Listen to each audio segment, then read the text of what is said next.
Timnas Indonesia adalah kekuatan baru di persepakbolaan Asia. Penilaian tentang skuad Garuda asuhan Shin Tae-yong ini diutarakan oleh pelatih Filipina, Tom Saintfiet. Timnas Indonesia akan menjamu Filipina di Sup pada matchday pemungkas grup F putaran kedua kualifikasi Piala Dunia 2026 zona Asia. Laga Indonesia versus Filipina ini dijadwalkan kick-off Selasa, 11 Juni 2024, jam 19.30 waktu Indonesia Barat. Indonesia memiliki 7 poin di peringkat 2, 8 poin di belakang Irak.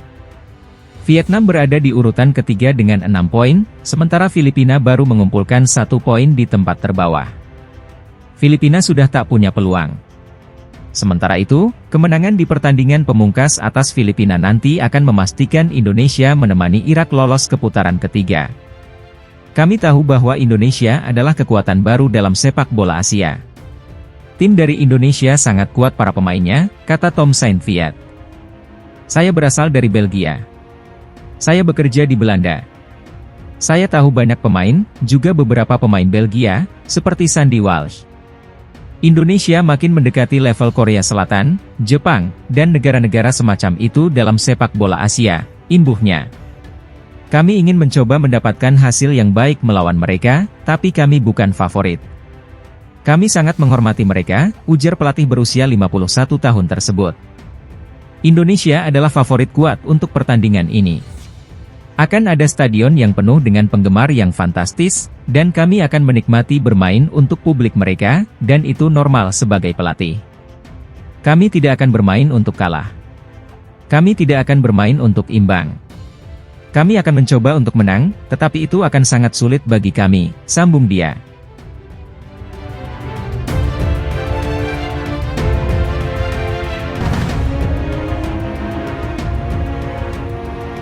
Persatuan Sepak Bola Seluruh Indonesia, PSSI, memastikan pemain belakang tim nasional Kelvin Verdong akan membela skuad Merah Putih di laga Indonesia melawan Filipina pada 11 Juni 2024 mendatang. Kelvin Verdong adalah pemain naturalisasi yang telah sah menjadi WNI pada Selasa, 4 Juni 2024. Ketua PSSI Erick Thohir mengatakan Federasi Sepak Bola Belanda, KNVB, juga sudah selesai melakukan peralihan ke PSSI. Peralihan itu, kata dia, sudah mendapat restu dari Federasi Sepak Bola Internasional, FIFA. PSSI pun langsung mengirimkan surat pemberitahuan dari FIFA itu ke Federasi Sepak Bola Asia, AFC, pada Rabu, 5 Juni 2024. Dengan pengesahan FIFA dan AFC tersebut, maka legalitas pemain kelahiran 26 April 1997 untuk merumput bersama timnas kuat secara hukum. Sejak kemarin banyak pihak di dalam negeri telah membantu prosedur Kelvin Verdong untuk segera memperkuat sepak bola Indonesia, terutama menghadapi pertandingan penting bagi langkah Indonesia menuju Piala Dunia 2026, kata Erick Thohir. Erick berharap kehadiran Verdong akan semakin memperkuat lini belakang timnas. Selain itu dia berharap kehadiran pemain ini akan membuat persaingan di antara pemain untuk bisa membela timnas semakin sehat. Termasuk Verdong, saat ini, tercatat ada 12 pemain di posisi bertahan. Mulai dari Jay Itzes, Jordi Amat, Rizky Ridho, Elkan Bagot, Justin Hubner, Muhammad Ferrari, Kelvin Verdong, Shane Patinama, Nathan Choeon, Pratama Arhan, Sandy Walsh, dan Asnawi Mangkualam. Target saya, kita harus punya 2x11 pemain untuk timnas dengan kekuatan yang merata dan seimbang sehingga meski ada yang absen atau enggan memperkuat timnas, maka kita punya pengganti dengan kualitas yang sama, kata Erick. Intinya, pemain yang sekarang berkostum Garuda harus serius dan fokus demi mendapat kesempatan membela Indonesia. Timnas hanya untuk pemain yang punya tekad kuat dan mati-matian demi merah putih, ujarnya melanjutkan.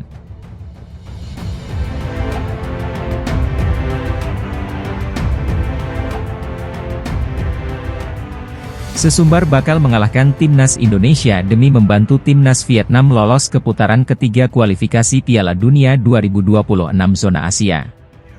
Filipina akan menantang tuan rumah timnas Indonesia dalam partai terakhir grup F putaran kedua kualifikasi Piala Dunia 2026 zona Asia di Stadion Utama Gelora Bung Karno, SUGBK, Jakarta Pusat, pada 11 Juni 2024.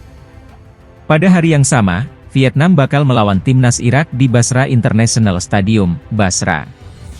Persaingan untuk memperebutkan satu tiket dari grup F keputaran ketiga kualifikasi Piala Dunia 2026 memanas.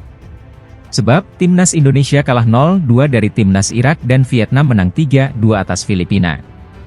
Satu tempat di putaran ketiga kualifikasi Piala Dunia 2026 dari grup F telah menjadi milik Irak, yang menyapu bersih 5 pertandingan dengan memperoleh 15 poin. Sementara, timnas Indonesia menempati posisi kedua dengan 7 angka, disusul Vietnam dengan 6 poin, dan Filipina di dasar klasemen lewat nilai 1. Tom Saintfiet berharap mendapatkan suntikan semangat dari pendukung Vietnam demi bisa mempermalukan timnas Indonesia. Namun, Vietnam juga harus menundukkan Irak untuk menyalip timnas Indonesia, dan bukan ambisi yang mudah bagi Nguyen Quang Hai dan kawan-kawan. Mengingat lawan juga ingin menang demi mendapatkan poin yang bisa mempengaruhi ranking FIFA. Saya sangat berharap mendapatkan dukungan dari para pendukung Vietnam. Jika Filipina mengalahkan timnas Indonesia dan Vietnam mengalahkan Irak, maka kalian bisa lolos ke putaran ketiga kualifikasi Piala Dunia 2026, ucap Tom Saintfiet dinukil dari media Vietnam, dan Tri. Untuk bagian kami akan melakukan yang terbaik yang kami bisa di pertandingan mendatang. Timnas Indonesia juga tim yang kuat dan bertekad untuk menang. Ini akan menjadi pertandingan yang sulit bagi Filipina, imbuh Tom Saintfiet.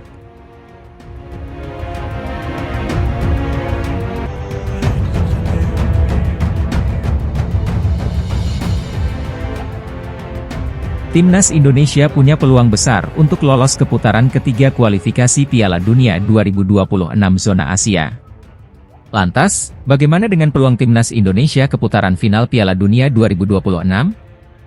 Piala Dunia 2026 bakal memakai format yang berbeda dibanding edisi sebelumnya. FIFA telah memutuskan bahwa Piala Dunia 2026 akan diikuti 48 tim dari 6 konfederasi yang berbeda. Format baru itu membuat jatah bagi wakil Asia di Piala Dunia 2026 bertambah. Jika biasanya 4 negara Asia lolos langsung ke Piala Dunia dan 1 lewat playoff, pada edisi 2026 ada 8 negara lolos dan 1 playoff. Bertambahnya wakil Asia tentu berdampak pada peluang timnas Indonesia berlaga di Piala Dunia 2026. Apalagi jika Indonesia mampu lolos ke putaran ketiga babak kualifikasi. Timnas Indonesia harus menempuh jalan panjang untuk bisa lolos ke Piala Dunia 2026. Berikut adalah tahapan lolos ke Piala Dunia dari zona Asia. Putaran 1, diikuti 20 tim peringkat terbawah. Laga digelar dengan sistem 2 leg. Putaran 2, 36 tim, 26 ranking terbaik dan 10 dari ronde 1, akan dibagi dalam 9 grup dengan sistem kompetisi penuh. Putaran 3, 18 tim, juara dan runner-up grup ronde 2, akan dibagi menjadi 3 grup dengan sistem kompetisi penuh. 2 tim teratas di klasemen berhak lolos langsung ke Piala Dunia 2026. Putaran 4, peringkat ketiga dan 4 pada ronde 3 akan dibagi menjadi 2 grup, masing-masing 3 tim. Laga dimainkan di tempat netral, hanya sekali berhadapan. Juara grup lolos ke Piala Dunia 2026. Putaran 5, runner-up grup ronde keempat akan saling berhadapan pada laga 2 leg.